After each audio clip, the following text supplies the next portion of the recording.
to talk a little about Could you speak a little louder? Sorry. Will Jones from Local 4. I want Yes, to sir. talk a little bit about race. I was at the National Association of Black Journalists conference last Yes, week sir. where President Trump made some attacks on Vice President Harris's biracial heritage.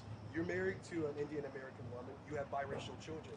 How do you explain his attacks, and what is your reaction to his attacks as a father of biracial children? Yes, sir. So I am the father of biracial children. Actually, my wife is here today, though my kids are back home with my aunt today. And look, I was not bothered at all by what President Trump said, and I didn't take it as an attack on Kamala Harris's biracial background at all. What I took it as was an attack on Kamala Harris being a chameleon. She pretends to be one thing when she's in front of one audience. She pretends to be something else when she's in front of another audience. And I think he was observing the basic foundational reality that Kamala Harris pretends to be something different depending on which audience she's speaking to.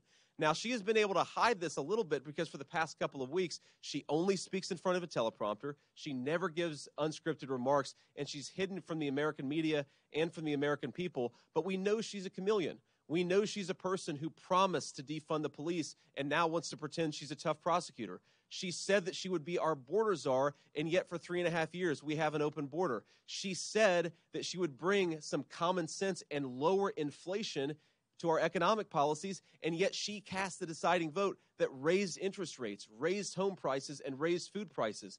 Donald Trump said something very simple, totally inoffensive, but frankly, obviously true to me, which is that Kamala Harris is a chameleon. She's a fake, and the American people have to look at her record if we actually want to know how she stands on the issues, because her words simply can't be trusted. Sir. How can you fake your race? If I'm she's sorry? both Indian and black, how can she fake her race? She fakes who she is depending on the audience that she's in front of, and that's who she is, and that's who she's always been. Sir.